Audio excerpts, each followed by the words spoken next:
Jack and Jill went up the hill to fetch a pail of water. Jack fell down and broke his crown. Jack Ma के हाथ से and group की कमान ऐसे निकली जैसे Jack के हाथ से पानी की बाल्टी। एंड ग्रुप के संस्थापक जैकमा कंपनी का कंट्रोल खोने जा रहे हैं। रॉयटर्स की एक रिपोर्ट के मुताबिक उनके वोटिंग राइट्स भी बहुत कम कर दिए गए हैं। कभी एंड ग्रुप में उनके पास 50% से ज़्यादा वोटिंग राइट्स थे, जो अब महज 6.2% रह गए हैं। वहीं एंड ग्रुप में अब उनकी हिस्सेदारी महज 10% ही रह गई है।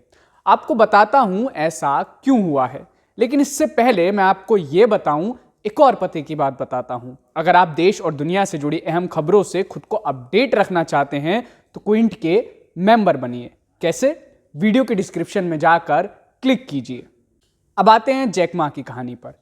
जैकमा को चीनी सरकार की आलोचना करना महंगा पड़ा है। एंड ग्रुप से जैकमा का नियंत्रण खत्म होने को रेगुलेटरी कार्रवाई से जोड़कर देखा जा रहा है।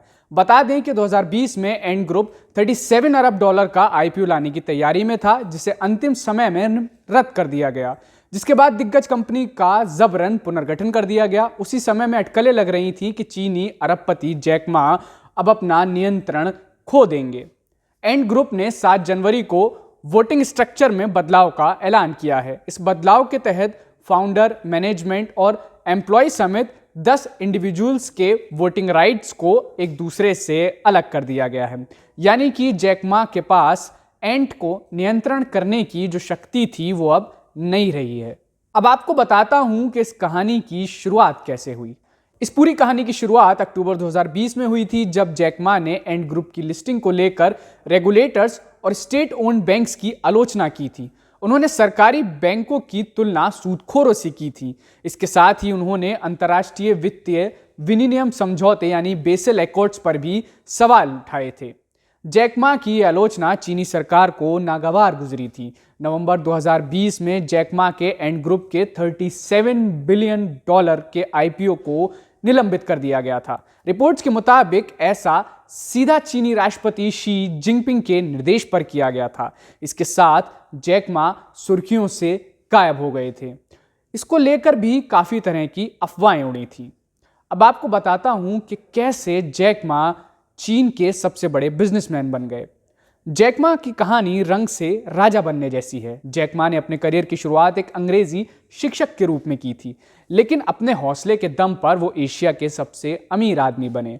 1990 में अमेरिकी दौरे पर किसी ने उन्हें इंटरनेट के बारे में बताया। जैकमा इंटरनेट को देखकर काफी प्रभावित हुए। 1999 में अपने खुद का बिजनेस शुरू करने से पहले जैकमा ने इंटरनेट से संबंधित कई प्रोजेक्ट्स में अपना हाथ आजमाया।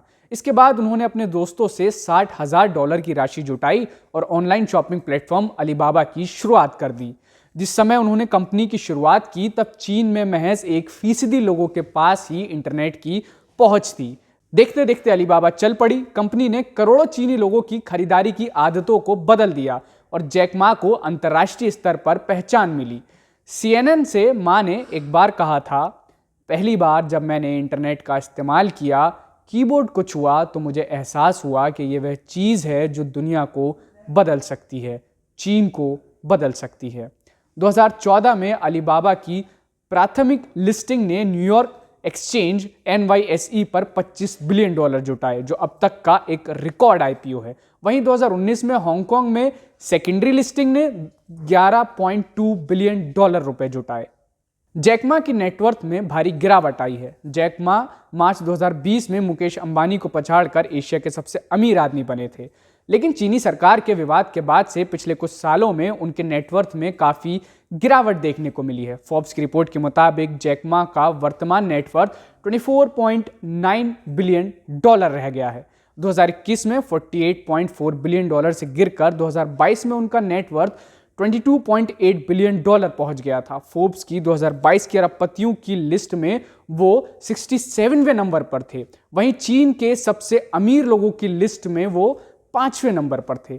अभी जैकमा कहाँ है वो भी आपको बताता हूं। मीडिया रिपोर्ट्स के मुताबिक जैकमा को इस हफ्ते बैंकॉक में स्पॉट किया गया है। वहीं इससे पहले खबर आई थी कि वे करीब 6 महीने से सेंट्रल टोक्यो में रह रहे थे। हालांकि अभी वो कहाँ है इसकी कोई पुख्ता जानकारी तो नहीं है, लेकिन चीनी सरकार के एक्शन के बाद से जैकमा चीन और चीन की मीडिया और बाकी मीडिया की नज़र से गायब हो चुके हैं।